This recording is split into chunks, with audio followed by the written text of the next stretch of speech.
This dude. I'm a traditional liberal, which makes me a right-wing fascist. I want a guy up in the cockpit pit up there, you know, with purple hair and an outside up there, you know. For some women, their vaginas are a little on the beefy side. That's the feminine penis.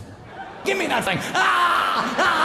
The painfully unfunny Rob Schneider. I want to be a horsey. I want to be a wizard. I want to be a girl. My pronouns are he and haw. He made the usual pivot we see when comedians are on the downslope. So it goes L, G, B, and then T. Skip the T's, don't need that headache.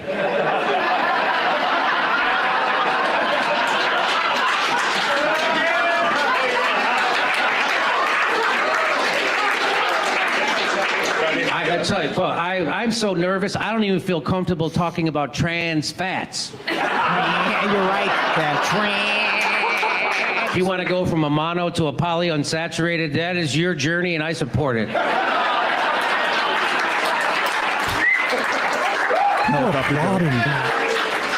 Look what they did to Chappelle. You cross the T's, they will dot your I. Feel me? So this happened.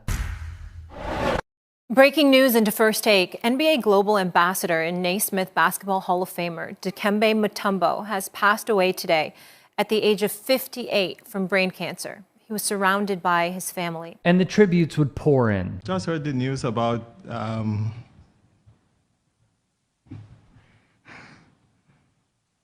don't know why I'm doing this. I just heard the news about Dikembe Mutombo, and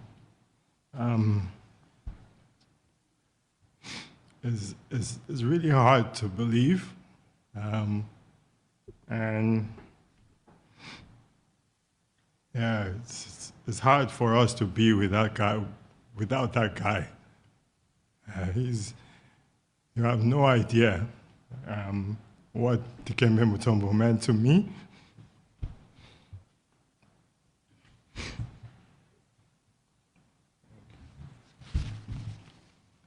Wow. Toronto Raptors executive Masai Ujiri would choke up when addressing the media on the legacy of someone he was very tight with, and in addition, not only having a kinship with, but also someone he looked up to in Dikembe Mutombo. The likes of NBA Hall of Famer Earvin Magic Johnson took to Twitter. Joakim Noah wrote one of the best tributes posted on his Instagram, which everyone should absolutely check out. City legend Vincent Kompany also weighed in. Yeah, I mean, my fondest memory of Dikembe Mutombo, he fractured my face on my birthday in Cleveland with an elbow. I never even got an opportunity to tell him about that, but yeah, I don't remember how old I was in Cleveland my first stint. And I think I was turning 22 maybe. He was in Houston. We do some of the, you guys can do the research. Yep, he was in Houston, and I went to the hole and caught one of those Dikembe elbows. And if anybody know about the Dikembe elbows, they do not feel good. He fractured my face, and I went to the hospital that night, and I wore a mask for a little bit. Yeah, so that is my memory of Dikembe. And it kept going, of course. By the way, my personal favorite, and I know a lot of y'all will agree, is this. That's a fifth floor problem. Not in my house.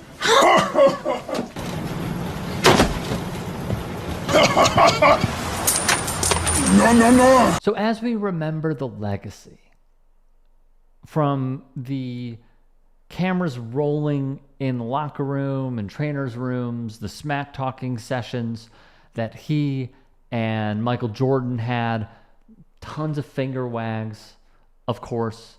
I remember there was a clip circulating of him on Conan O'Brien when he was doing a Mo, Larry, and Curly impression, the Three Stooges, and Conan had a balloon full of helium that Mutombo inhaled and then tried to do an impression. Like, just a charismatic, funny, great dude, where there will simply never be another. As all of this was going down, Schneider had a different agenda. He would find this tweet. The world is not the same as it was yesterday. A lot of things are changing. The only way we can move on to be healthy is by being vaccinated. We need to help each other, make sure each one of us understands the importance of vaccine so we can live in a better community. We need to wash our hands, we need to educate each other, and we need to wear a mask. We cannot ignore the importance of wearing a mask if we have to be there for our children. Which the late Mutombo would caption, "This holiday season, stay informed from trusted sources like the WHO and get vaccinated. Only together can we be safe and defeat COVID." Now, you probably know where this is headed. And even if you do, it won't prepare you for how loathsome of a tweet this is. So Schneider saw this, knew the wave that he was riding, and quote tweeted, "Rest in peace, ... I'm sure this is just another coincidence, but I took a pass on the jab, capital J, and I'm gonna not let anyone I know and who will listen, capital L, get it either." Let me be very clear. To a despicable, bottom of the barrel, unfunny, failing up comedian like Rob Schneider. He died of brain cancer. Brain cancer. He did not die because of a vaccine that you all love to politicize for unfounded, purely idiotic reasons. He died of freaking brain cancer. And this dude sees an opportunity. That's what this is. He sees an opportunity to say, how can I try and insert myself into this story while also probably trying to promote myself in these circles so the dumbest people in our society who believe that folks are dying suddenly from getting a vaccine will support me at my shows. Because all I have right now is an appearance on Tucker Carlson and a comedic special, which I don't even have the numbers to, but it's on Fox Digital. This is fraudulent. It is idiotic. He has not released another statement after this because he knows.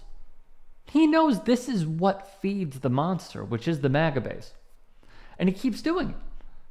He keeps doing it. It is preposterous that he would put something out like this. Just as preposterous as John Stockton making a name for himself saying athletes are dying suddenly. Well, where's the evidence? It's there. Not only is it disrespectful, but it's unfathomable. It should anger you that we have people like this in our society, that when someone dies, they go, well, did he get the jab? Did he get the vaccine? What world are we living in? Get it, don't get it, whatever. But to say that a guy who died from brain cancer died because of the capital J jab,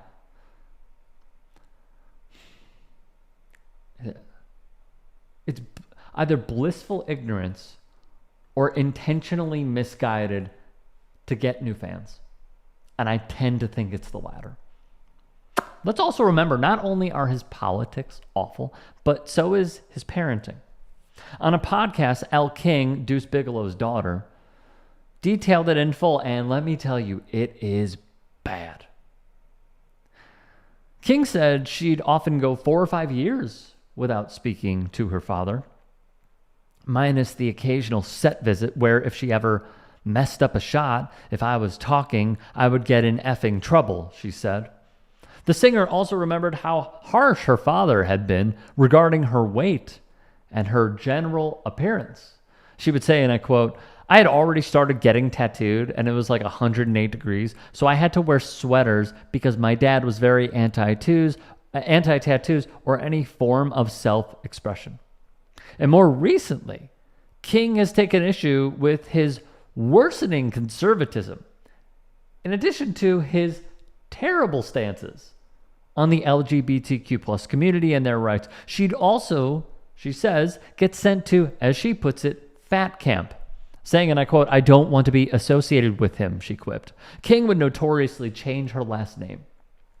You could probably guess where this is headed. She did it when she was 18 because she did not want to have any association with the man she refuses to say by name. She tells the tale of her parents being a Vegas marriage. They met only a few days prior, got hitched. And then she took her mom's name, quote, "because she raised me and I wanted to be my own person." She would go on to say this: "Right now, we're not flowing," as in her and her father. "I disagree with a lot of the things that he says. And he is just, I don't know. You can want someone to change so much, and ultimately, you can't control anyone else's actions. You can't control people's feelings.